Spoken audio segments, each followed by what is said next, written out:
कई बेटियां कहती हैं क्या मेरी सरकारी नौकरी लगेगी? हम उनसे पूछते हैं तुम सरकारी नौकरी करोगे? हाँ। लगेगी? हाँ। कोई उपाय? तो हम बेटियों से बेटाओं से कहते हैं अगर सरकारी नौकरी चाहते हो, तुम कहते हो कि कोई उपाय, उसका एक ही उपाय है, अपनी मेहनत को 4 गुना बढ़ा लो, रात दिन एक कर दो, परिश्रम खूब करो, और आखिरी में जिस दिन कंपटीशन एग्जाम में बैठो, एक बेलपत्री पर शहद लगाकर शंकर को चढ़ाकर चले जाओ, फिर वो कार्य बाबा संभाल। मेहनत करो, परिश्रम करो। अब हम मेहनत भी नहीं करें, परिश्रम भी नहीं करें और सोचे कि सीओर वाले माबा जी ने कहा है तो मेरा जॉब लग जाएगा, नौकरी लग जाएगी, नहीं लगे। मेहनत आपको करना पड़े, परिश्रम आपको करना पड़े। आ जाओ।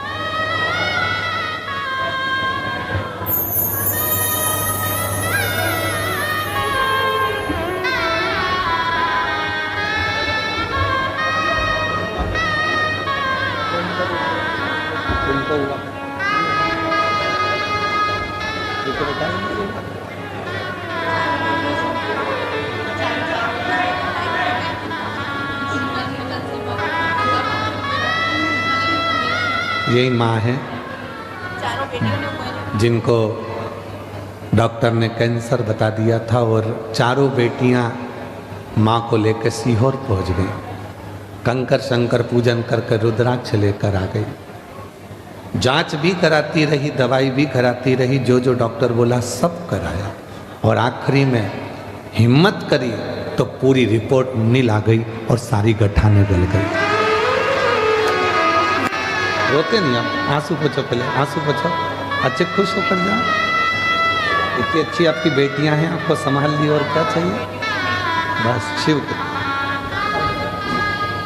जो जैसी भावना लाया वो वैसा ही फल पाया, नहीं खाली उसे लौटाया, वो मन ही मन हर्षाया, कर दिया माला माल काशी वाले ने, लुटा दिया भंडार काशी वाले ने, लुटा दिया भंडार काशी वाले ने, कर दिया माला माल काशी वाले ने। जिस विचार को तुम्हारी चित्त वृत्ति में तुम लेकर आओगे,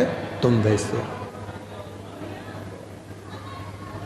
सोच लिया कि सरकारी नौकरी करना है, मिलेगी, मेहनत करना पड़ेगी, परिश्रम करना पड़ेगा।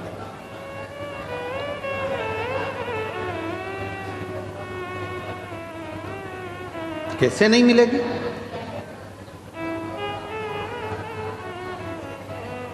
सूरत की कथा में एक बात कही थी कि दुनिया में कोई ऐसा सिंहासन नहीं है और कोई ऐसी कुर्सी नहीं है जिस पे तुम नहीं बैठ सकते। अगर अंदर विश्वास है, भरोसा है, मेहनत है, परिश्रम है, तो तुम बैठो। कई लोग कहते हैं गुरुजी हमको आशीर्वाद दो, अगली बार हम कथा कराएं, हम जजमान बनकर खुद कथा कराएं। हम उनको आशीर्वाद की जगह ये कहते हैं कि विश्वास पक्का रखना, मेहनत 4 गुनी करना, तो अगली कथा तुम कराओगे।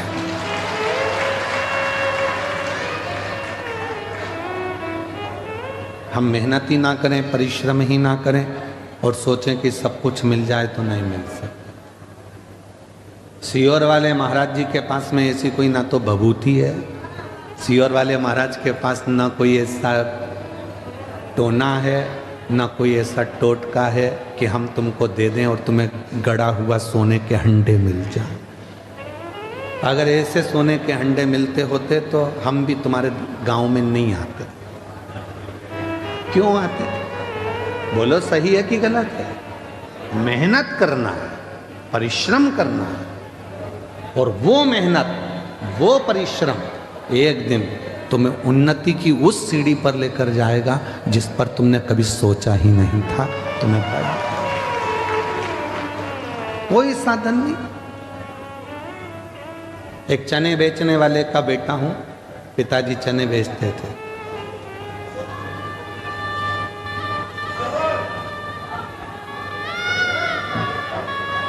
जब हमारे पिताजी चने का ठेला लगाते थे, उनकी आंख में मोतियाबिंद हो गया था। ऑपरेशन के लिए ग्वालियर लेकर गए, पैसा नहीं था। चने के ठेले को हम धकाते, बेचते, जो इकट्ठा होता वो रखते और पिताजी का ऑपरेशन कराते। माँ के पाँव में जो चांदी की पाँव की पायल थी वो भी बेच दी गई। माँ के पास में अगर कोई थोड़ी बहुत रकम थी वो भी निकाल कर बेच दी गई और पिताजी का आँख का ऑपरेशन करा। उस समय की बात है।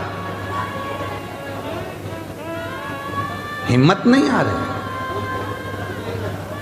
दोस्तों की किताब लेकर पढ़ाई करी, उनके कपड़े पहनकर स्कूल और कॉलेज चले गए। दूसरे का शादी का मंडप लगा था, उसी मंडप में अपनी बहन की शादी करी, क्योंकि मंडप का पैसा भी नहीं था। हिम्मत नहीं हारी। और आज हिम्मत नहीं हारी, इसीलिए आप लोगों से कहते हैं किसी ने साथ नहीं दिया। जो इतना इतना डोंडी पीटते हैं, परिवार इतना बड़ा है, कुटुंब इतना बड़ा है, रिश्ते इतने सारे हैं, कोई साथ नहीं देता। व्यर्थ की बात है। अकेले पैदा हुए हो, अकेले परिश्रम करना है और अकेले ही सिंहासन पर बैठना, कोई दूसरा नहीं आएगा। तुम किसको अपना दुखड़ा सुनाते हो? थोड़ा सा घर में तकलीफ हुई तो बहन को फ़ोन कर दिया, भांजी को फ़ोन कर दिया, बेटी को फ़ोन कर दिया, उसको फ़ोन कर दिया। नहीं नहीं, तुम्हारा दुखड़ा कोई नहीं मिटा सकता।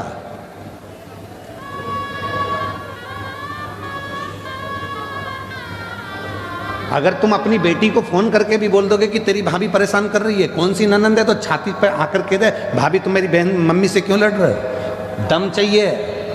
वो भी किसी की बहन है, वो भी किसी की बेटी है, वो भी बोल सकती है, उसमें भी सामर्थ्यता है। इसलिए किसी को अपना दुखड़ा मत कहो। दुखड़ा कहना है, एक लोटा जल लेकर शंकर जी के मंदिर में जाकर, वो जगत का बाप है, उससे इतना जरूर कहो कि बाबा मेरी जिंदगी के सारे दुख काट देना। कोई बुरा नहीं है। हो सकता है मेरी किस्मत में पूर्व में कोई कर्म भोगने का रह गया था, वो आज भोग रही हूँ, पर बाबा तू तो कर्म के लेख को भी मिटा सकता है, तो मेरे लेख को भी मिटा देना और मुझे अच्छा कर दे। उसको कहो ना, किसको कह रही? भाई आया तो उसको कह दिया, बहन आई तो उसको कह दिया, रिश्तेदार आए तो उनको कह दिया। क्या कर लेंगे रिश्तेदार? शादी में सब खा पी के चले जाते हैं, 500 रुपये की एक प्लेट निपटा के, दूसरी बार कोई नहीं आता। तुम्हारे घर में क्या हो रहा है उनको कोई मतलब नहीं।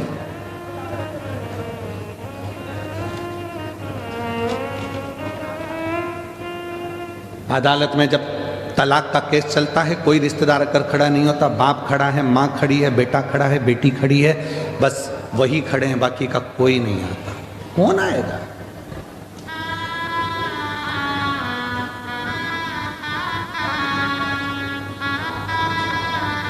तुम्हारे यहाँ बड़ौदा में बारात निकलती है क्या? दूल्हा घोड़े पे बैठ के, घोड़ी पे बैठ के निकलता है? जम के तो बोलो। नाचने वाले घोड़ी के पीछे नाचते हैं कि आगे? आगे। ठीक है।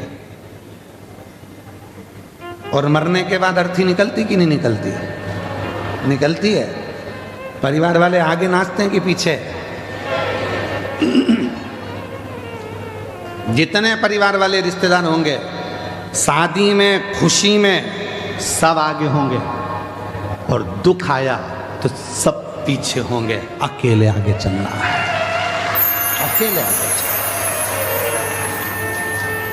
खुशी है तुम्हारे यहां, धन है तुम्हारे पास में, बहुत खुशियां हैं, सारे रिश्तेदार आगे आगे नाचेंगे, मैं रसगुल्ला ला दूं, मैं जलेबी ला दूं, मैं ये ला दूं, मैं वो ला दूं, मैं ये कर दूं, कपड़े पहना दूं, चेन पहना दूं, अंगूठी पहना दूं, सारे रिश्तेदार आगे आगे आगे आगे आगे आगे। खुशी है तो, और दुख आया सब पीछे। बात करते करते जा रहे, कितना अच्छा था, निपट गया।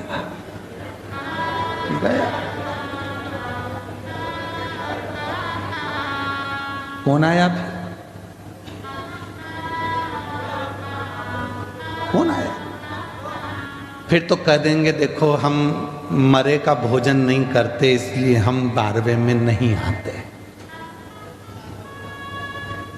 और वही मरा हुआ व्यक्ति का धन खा गए, संपदा खा गए। तेरे पास में मेरा लड़का देकर गया था, इतना पैसा नहीं रिहा तो तू लौटा दे। वो देने का नाम नहीं, हम 12वें का भोजन नहीं खाते, बाकी का सब खा जाते हैं, बस वो ही नहीं खाते। खा गए। लोग कहते हैं सीवर वाला बाबा बहुत आड़ा टेढ़ा कथा बाजता है, तो उसमें दिक्कत क्या? मत सुनो, उसमें क्या प्रॉब्लम? सत्य थोड़ा कड़वा होता है, सत्य कड़वा होगा। और सुनो, दवाइयां धीरे धीरे असर करती, और एक इंजेक्शन अच्छा जोरदार लग जाए ना, जोरदार, फिर वो असर कर जाता। सब अपने हैं। मेरा परिवार इतना बड़ा, मेरे रिश्ते इतने बड़े, मेरे नाते इतने बड़े, मेरे कुटुंब इतने बड़े, मेरे, पर याद रखना अकेले ही चलना है, कोई दूसरा। और केवल तुम्हारे साथ नहीं हुआ है, शिव जी के साथ में भी ये हुआ। अमृत निकला मंथन से, पीते समय 33 कोटि देवता को शंकर जी याद नहीं आए। एक भी देवता ने ये नहीं कहा कि शिव जी को अमृत देना, एक ने भी ये नहीं कहा कि शंकर जी दे गए अमृत पीने से, एक ने भी ये नहीं कहा कि अमृत भोलेनाथ जी के पास पहुंचा दो, एक ने भी ये नहीं कहा कि शिव जी के पास अमृत भेज दो। पार्वती जी तो इंतजार कर रही थी, तुम्हारे इतने सारे परिवार वाले कोई अमृत लेकर आएगा। एक नहीं आया, एक आए कब? जब विष निकला, कोई नहीं पिया, न पृथ्वी ले, न आकाश ले, न पाताल ले, न कोई लेने को तैयार नहीं हुआ, न देवता ले। तब पूछा फिर इसको किसको दें, किसको दें? तो कहा एक काम करो कि वो शंकर जी के पास भेज दो। शिव जी विष? हाँ ले जाओ। शंकर जी के पास पहुंचे विष लेकर, तो भोलेनाथ जी ने कहा ठीक है लाओ मुझे दो। पार्वती कहती है कैसी बात करते हो, अर्धांगिनी हूं तुम्हारी, अमृत लाते तुम्हें अपने पति को पिला देती, विष मेरे पति को दे रहा हूं।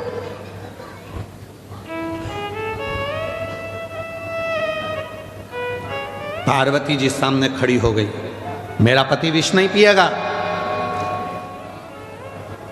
और सुनो स्वामी, विष मत पीना। शंकर भगवान ने अपनी पत्नी को अपने पास में बिठाया, समझाया, पार्वती तू मेरी अर्धांगिनी है। एक चतुर पति, जब परिवार के लोग धोखा करते हैं, पत्नी अंदर से कछोटती है, इतना सबके लिए करा, उसके बाद भी तुम्हारी जिंदगी में दुख ही लिखा। तब भी चतुर पति अपनी पत्नी के कंधे पर हाथ रखकर समझाता है, तुझे तेरे पति पर विश्वास नहीं है क्या? ऐसे बंगले गाड़ी अगर ले भी जाएंगे तो अपने पति पर भरोसा रखना।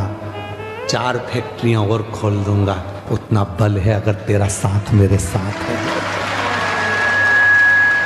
अगर तेरा साथ मेरे साथ है तो 4 फैक्ट्रियां, 4 दुकान और खोल दूं। बच्चों का क्या होगा तो उसकी चिंता मत कर। मैं जब आया था बड़ौदा में तो मेरे पास भी कुछ नहीं था, उसी ने तो मुझे दिया है। अगर ये खा भी लेंगे तो मेरे ललाट पर लिखा हुआ कोई नहीं लेकर जाएगा, वापिस जोड़कर आगे बढ़ जाऊंगा। जाने दो। शिव जी ने धर्म पत्नी के कंधे पर हाथ रखा। माँ जगत जननी पार्वती के कंधे पर हाथ रखकर शिव जी कहते हैं, पार्वती तू कह रही है कि विष नहीं पीना? पार्वती मालूम है तुझको, तू जगत जननी है,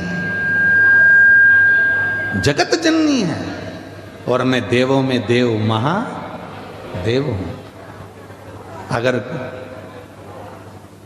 कल की ठंडी रोटी बहुएं नहीं खाती, माँ रसोई घर में देखकर आती है कि रोटी कितनी बची है, और आते से जब बहू गरम गरम खाना अपनी माँ के लिए लेके आती है, सास के लिए, तो माँ रोटी निकाल कर दे देती है, बेटा मुझे ठंडी अच्छी लगती है। क्या माँ को ठंडी रोटी अच्छी लगती है? नहीं, सब गरम खा रहे हैं तो सास को भी गरम रोटी अच्छी लगती है, पर उसको मालूम है टिफिन में रखी है, बाद में फिका जाएगी, कहीं बाहर जाएगी, कोई को देना पड़ेगी, उससे अच्छा है ठंडी रोटी मैं खा लूं। वो खा जाती है। तो तू तो मां है पार्वती, तू जगत जननी है पार्वती, और तू कह रही है कि मैं विष ना पीऊं। शिव जी ने जब अपनी धर्म पत्नी को समझाया, मौन हो गई मेरी मां जगत जननी, मौन हो गई। आंख से आंसू बह रहे थे मां के। शिव जी बोलते हैं, एक बात बोलूं पार्वती? बोलो। तेरे बिना तो मैं विष भी नहीं पी सकता, तेरे बिना तो मैं विष भी नहीं पी सकता।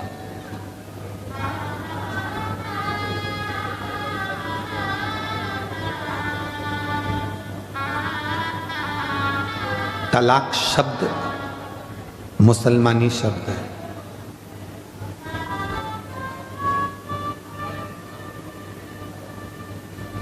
मुसलमान जितने भी पति पत्नी के विच्छेद कराने वाले जो शब्द हैं, ये सब दूसरों के हैं।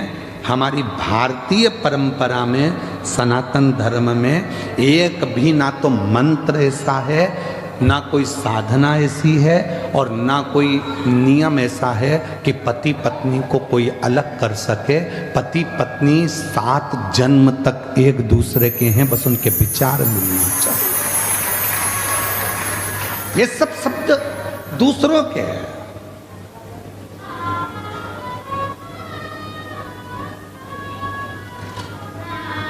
ये सारे शब्द दूसरों के।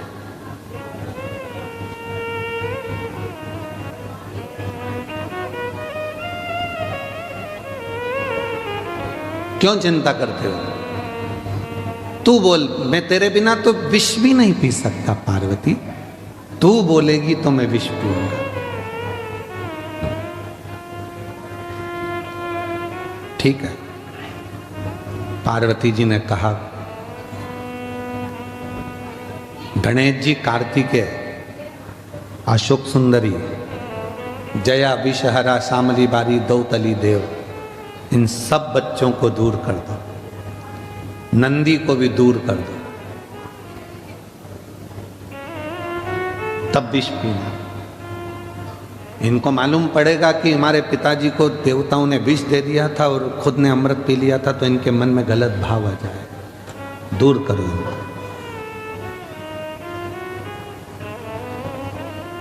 इनको दूर कर दिया था, सबको भेज दिया। गणेश जी चले गए, अष्टविनायक बनकर बैठ गए।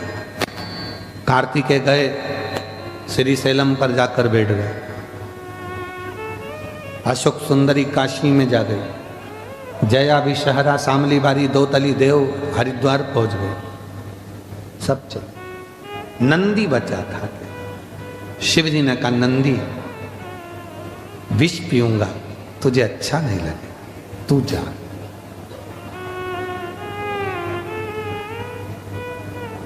घर में कोई एक प्यार करने वाला होता है जिसको तुम्हारे धन से मतलब नहीं होता, तुम्हें देखकर जीता है, तुम्हारे चेहरे की खुशी देखकर जीता है। शिव जी के चेहरे की खुशी देखकर जीने वाला एक ही था, वो था देवती देव महादेव का नंदी। इसलिए आज भी मंदिर के बाहर उनका चेहरा देखता रहता है बैठकर। वो जीना सीखो।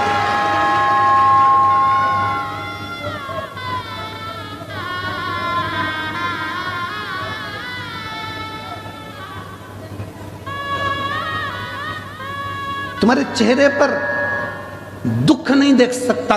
परिवार में कोई एक व्यक्ति, या तो तुम्हारा मित्र, दोस्त, सखा, पुराना कोई हो, या अभी का कोई हो, या कोई ऐसा हो जो कोई परिवार में, कुटुंब में, रिश्ते में, नाते में, दोस्तों में, मित्रों में, तुम्हारे बेस्ट फ्रेंडों में, कोई तुम्हारे नौकर में, चाकर में, कोई काम करने वालों में, कोई तुम्हारी ड्राइविंग करने वालों में, कोई तुम्हारी फैक्ट्री में काम करने वालों में, तुम्हारे घर में रोज आने जाने वालों में कोई एक ऐसा होगा जो तुमको बहुत प्यार करता होगा।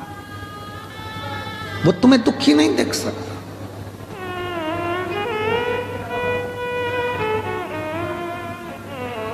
नंदी जाओ। नंदी कहते मैं नहीं जाऊंगा, तुम विष पियो। पार्वती जी ने पूछा तो शिव जी का कहना नहीं मानेगा? नहीं। विष पीने के बाद हो सकता है इनको चक्कर वक्कर आ गए, गिर पड़ गए तो मुझे लेके भगना पड़ेगा ना हॉस्पिटल। ड्राइवर का होना और गाड़ी का होना तो जरूरी है ना। शिव जी मुस्कुराकर बोले मैं विष पीऊंगा, थोड़ा बहुत गिर गया तो नंदी बोले आपके पास रहकर चिंता मत करो, थोड़ा बहुत अगर विष नीचे गिर भी गया, आप चाहते हो ना किसी को नहीं मिले, मैं बैठा हूं, जो गिरेगा ये नंदी चाट जाएगा, नंदी चाटेगा, आप चिंता मत करो। कभी कभी जिंदगी में ऐसा समय आता है जो सज्ञ हैं वो 500 रुपये नहीं देते। जिस ड्राइवर ने, जिस वर्कर ने, कोई मित्र ने, जिसके पास कुछ भी नहीं था, जो तुमसे प्यार करता है, वो कह देता है साहब चिंता मत करना, आप आंटी जी चिंता मत करना, मैं तुमको ला कर देता हूँ, तुम तो तुम्हारा काम करो, बेटा तुमको पढ़ाई करना है, कोई नहीं देगा ना, मैं दे दूंगा, तुम चिंता मत करो। साधारण व्यक्ति जिससे सोचा ही नहीं था, प्रेम था उसके अंदर, उसने अपनी तनख्वाह में से, अपनी जेब में से लाकर दे दिया, ये लो, दुखी मत हो, दुखी मत हो। नंदी तुम विष पियो, गिरेगा, मैं चाटू।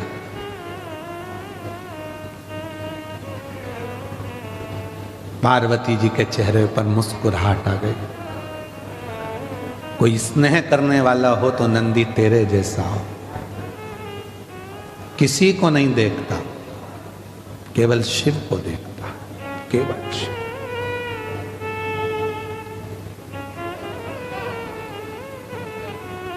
केवल शिव को, उसके सिवा किसी को नहीं। शंकर की ओर उसका मुख होता है और शिवलिंग की ओर देखता रहता है। देख,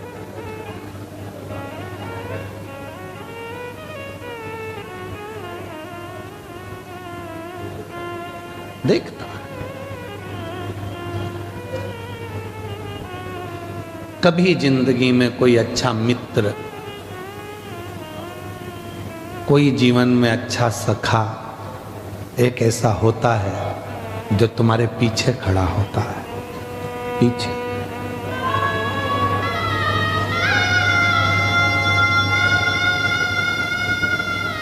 कोई जिंदगी में कोई अपना एक ऐसा हो जाता है जो तुम्हारे पीछे खड़े होकर तुम्हें हिम्मत देता है, घबराना नहीं, मैं हूं।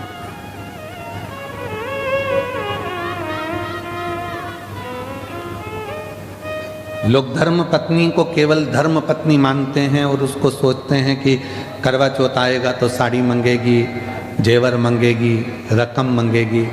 कभी विचार करना, वो जेवर, वो साड़ी, वो रकम अपने लिए नहीं मांगती है। उसको मालूम है जिस दिन मेरे पति पर अगर थोड़ा भी दुख आया तो मेरे जितने जेवर हैं वो इसी के काम आने वाले हैं, मेरे लिए इसी के काम।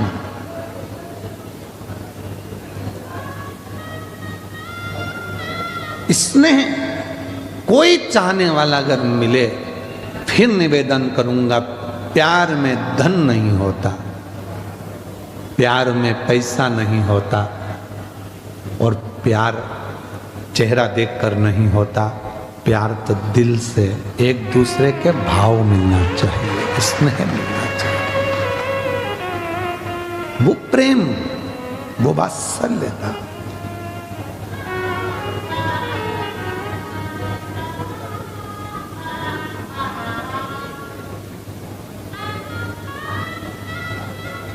हम जिन मित्रों की किताब लेकर पढ़ते थे, हम जिन मित्रों के कपड़े पहनकर स्कूल चले जाते थे, उन मित्रों के भी रिश्तेदार कहते थे तेरे कपड़े मत दिया कर इसको।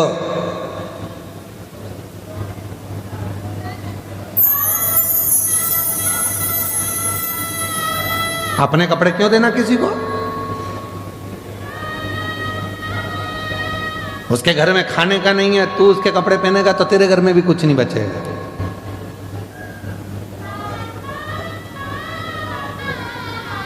मत देना इसको कपड़े। अपनी किताब क्यों देता है? बहुत सारे मिलते थे, फिर भी एक हमारा मित्र ऐसा था कि वो चुपचाप से स्कूल के बैग में कपड़ा फंसा कर लाता था, शर्ट, और ला कर दे देता था, आज ये वाली शर्ट पहन के चले जाना एग्जाम में, तेरी क्लास अलग है, मेरी क्लास अलग है, चले जा। कोई चाहने वाला चाहिए, जो धन, उस समय पर धन नहीं था तो भी तो प्यार करने वाला था, प्रेम करने वाला था। कोई चाहने वाला चाहिए, स्नेह करने वाला चाहिए, जो प्रेम धन से।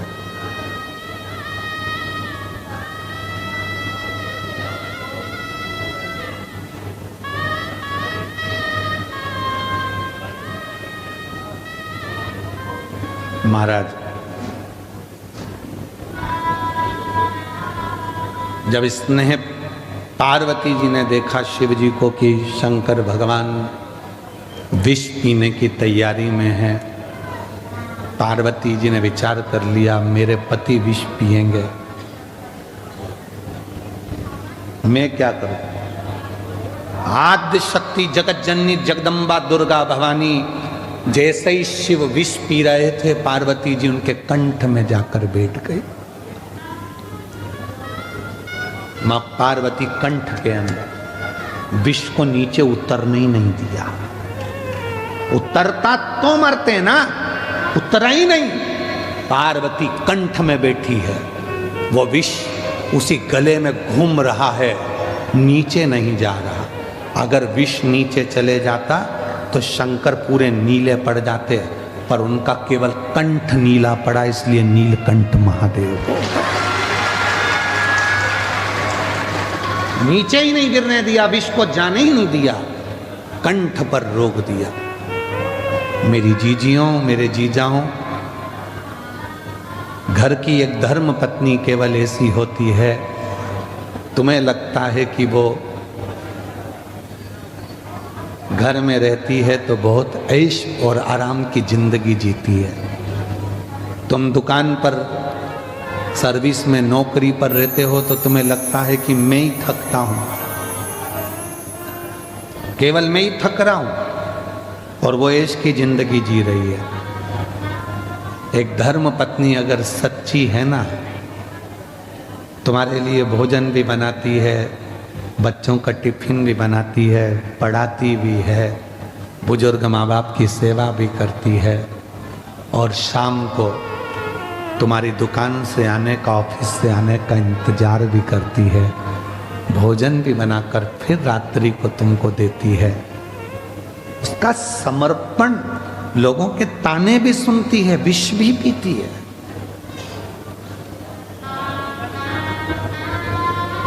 वो सच्ची धर्म पत्नी।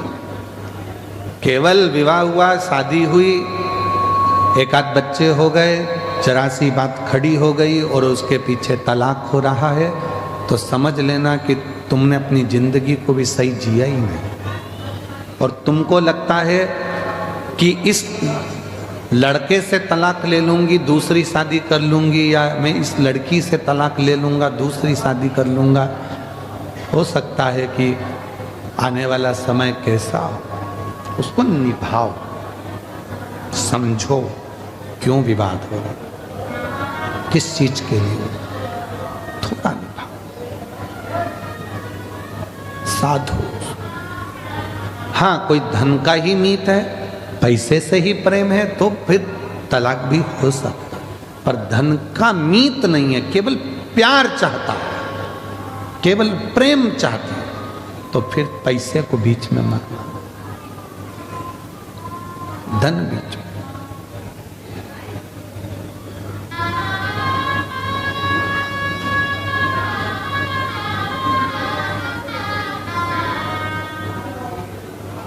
शिव से जब प्रीत बढ़ती है, प्यार बढ़ता है देवादिदेव महादेव से, तो मां जगत जननी कंठ में बैठ जाती, विष ही नीचे नहीं गिरा।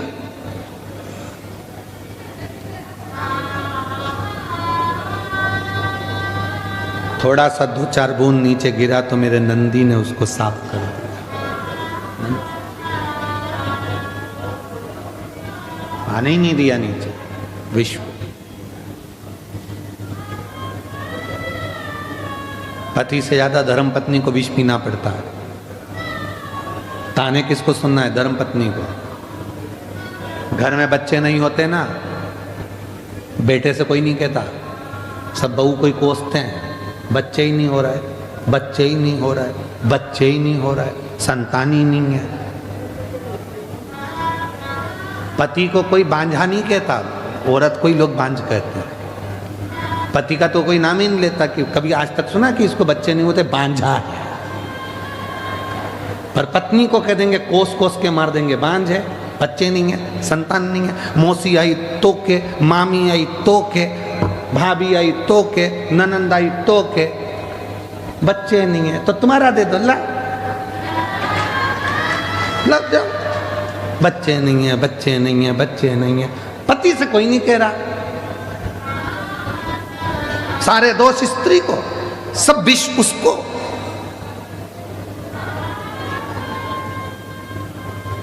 खाने में नमक नहीं डाला, इसको तो आता ही नहीं है।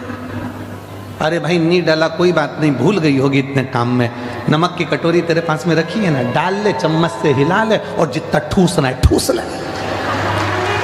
काय को माता बच्ची करती, नमक नहीं डाला, उसके प्राण खा रही, इसको तो बनाना ही नहीं आता, इसके बाप के घर से कुछ सीख के ही नहीं आई।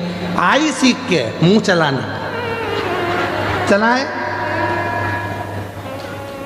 चलाए, अगर वो चलाएगी ना तो फिर तुम्हारा मुंह बंद हो जाएगा। इसलिए जो सीख के आई, बहुत अच्छी बेटा, कम नमक डालना चाहिए, उसको मालूम है सास ज्यादा नमक खाएगी ऊंची नीची हो जाएगी। शक्कर कम डाली कोई बात नहीं, शुगर ऊंची नीची हो जाए।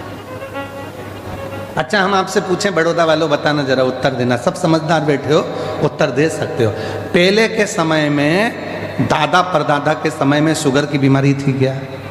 जम के बोलो, नहीं थी। नाथद्वारा में, श्रीनाथ जी की हवेली में, सांवरिया सेठ में, सालासर जी में, बाबा जी के यहाँ जितने मंदिर थे, तिरुपति में, चाहे जितने मंदिर होते थे, द्वारका नाथ में सबसे ज्यादा मीठा ही चढ़ता था, और चोगना मीठा। मावा 250 ग्राम तो शक्कर 2 किलो, इतना मीठा बनता था, और इतना मीठा लोग खाते थे। बोलो सही है कि गलत है? शुगर की बीमारी होती थी? नहीं होती थी। क्यों नहीं होती थी? जितना मीठा वो खाते थे उतना मीठा वो बोलते थे। आज के समय में शुगर की बीमारी क्यों हो रही है? क्योंकि लोग शुगर खा तो रहे हैं पर जीवन से निकाल नहीं रहे हैं। शुगर का लेवल बराबर करिए, मीठा खाओ, मीठा बोलो। अगर मीठा बोलते रहोगे तो शुगर बाहर निकलती रहेगी। जिसकी शुगर नहीं निकलती वो नस में घुसते घुसते घुसते घुसते शुगर की बीमारी हो जाती है। इसलिए मीठा खाओ पर मीठा बोलो तो शुगर लेवल में चलती रहेगी, शुगर का लेवल बराबर चलता है। अब वो घुस रही है नस के अंदर, अब वो बाहर नहीं निकल रही तो वो खून में भरा गई। शुगर को तो बाहर निकाल लो ना, थोड़ी थोड़ी शुगर बाहर निकलेगी तो वो खून में नहीं जाएगी, वो खून में जा रही है क्योंकि, और शुगर की बीमारी कैसे होती है, अंदर से कुड़ते रहो कुड़ते रहो कुड़ते रहो, शुगर बीपी सब हो जाएगा। बाहर निकालो, स्माइल प्लीज, थोड़ा मुस्कुरा लो, शुगर बीपी सब लेवल में आ जाएगा, कोई बीमारी नहीं, एकदम आई एम फाइन, मस्त। आग लगे बस्ती में, अपन रे मस्ती में। करके देखना, मीठा खा भी लो ना तो थोड़ा मुस्कुराओ, हंसो, ठाका लगाओ, बच्चों के बीच में बैठो, खूब एंजॉय करो, थोड़ा बहुत साउंड तेज चलाकर नाच भी लो, तेरे डमरू साउंड चेक कर, तेज करा, थोड़ा एंजॉय कर लो। रसोई घर में अगर भोजन बना रहे हो तो फुल एंजॉय के साथ खूब एंजॉय, श्री शिवाय नमस्ते। बच्चे आकर चिल्ला रहे हैं, परिवार आकर चिल्ला रहा है, तो भोजन बनाने वाला आधा डिप्रेशन में पड़ा हुआ है, भोजन बनाएगा तो भोजन भी, फिर वो उसको भी गुस्सा आता है, और गुस्सा आता है तो फिर वो आटे पर गुस्सा निकालती है, आटे पर गुस्सा, और वो आटे पर गुस्सा निकला तो आटे की रोटी बनी, और रोटी बन के सबको खिलाई गई। अब सब शाम को 4 बजे तक जैसे ही ऑफिस से आए, सब आग बबूला, कहा हमारे घर में इतना गुस्सा कैसे आ गया, क्योंकि तुमने वो घर की बहू को इतना डिप्रेशन दे दिया, घर की माँ को इतना डिप्रेशन दे दिया कि वो पूरा आटे में, या फिर चाय बनाती है तो उसकी अदरक में ले वो अदरक को कूट कूट के पूरा गुस्सा निकाल देती है, और वही गुस्से की चाय तुम पी जाते हो, तो पीते से आग बबूला, मेरा नाम चिन चिन चू, वही गुस्सा भरा गया, भर लो।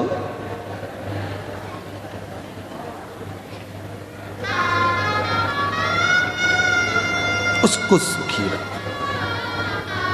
तुमने अगर मेरी जीजी को सुखी रखना चालू कर दिया तो जी जाओ, तुम्हारी तो बल्ले बल्ले हो जाएगी पक्का। तुम उसको सुखी रखो, खुश रखो, ठीक है जो है, तू अच्छी रहेगी। पार्वती मैया कंठ में बैठ गई, विष नीचे नहीं आने दिया, विष नीचे नहीं करने दिया, गिरे कैसे।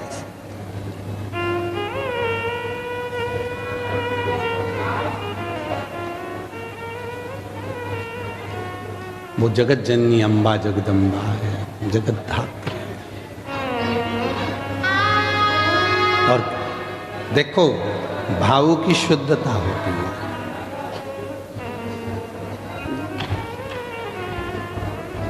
अगर दिल में अगर परमात्मा बसा है तो तुम फिर कहीं पर भी बैठकर उसको भज सकते हो कहीं। वो एक गुजरात का एक गीत बड़ा सुंदर था, उसमें वो माताएं ने, जिनने भी वो गीत गाया है, उसमें बहुत पहले वो गीत चलता था कि पंछी डारे उड़ी ने जाए जे पावागढ़ रे, और माँ काली ने जय ने कीजे गरबा।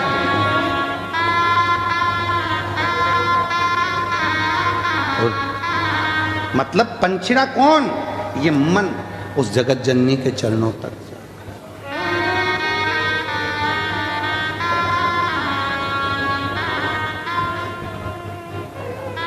इसकी एक लाइन और क्या है, जय ने कीजिए गरबा के रंगे। हमारा गाँव का सुनार भाई जल्दी आओ रे, हमारा गाँव का सुनार भाई बेगा मारी माँ काली के लान सुंदर पायल सुंदर लाओ जल्दी लाओ बढ़िया लाओ रे, सुंदर लाओ जल्दी लाओ बढ़िया लाओ रे। मारी माँ काली से मिलके गरबा खेलेंगे रे, माँ काली से मिलके गरबा खेलेंगे। पंछीड़ा पंछीड़ा पंछीड़ा पंछीड़ा पंछीड़ा दोनों हाथ पंछीड़ा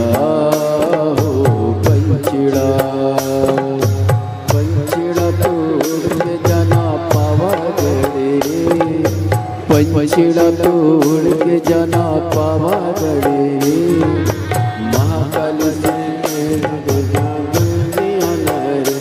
मारे महाकाल से गरबा खेलेंगे। पंचड़ा हो पंचड़ा, पंचड़ा हो पंचड़ा।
हमारा गाँव का, हमारा गाँव का, हमारा गाँव का, हमारा गाँव का, हमारा गाँव का लोहार भैया जल्दी आना।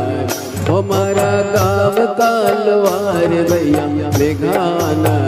हमारा गाँव का लोहार भैया जल्दी आना। हमारे महाकाल के लिए बढ़िया त्रिशूल लाना रे, हमारे महाकाल के लिए बढ़िया त्रिशूल लाना रे। ओ बढ़िया लाना, सुंदर लाना, जल्दी लाना रे, बढ़िया लाना, सुंदर लाना, जल्दी लाना रे। महाकाल से मिलके कहना गरबा खेलेंगे, हमारी महाकाल से मिलके कहना गरबा खेलेंगे। पंचड़ा हो पंचड़ा, पंचड़ा हो पंचड़ा।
हमारा गाँव का, हमारा गाँव का, हमारा गाँव का माली भैया जल्दी आना रे। हमारा गाँव का माली भैया जल्दी आना रे। हमारे महाकाल के लिए बढ़िया माला लाना रे। हमारे महाकाल के लिए बढ़िया माला लाना रे।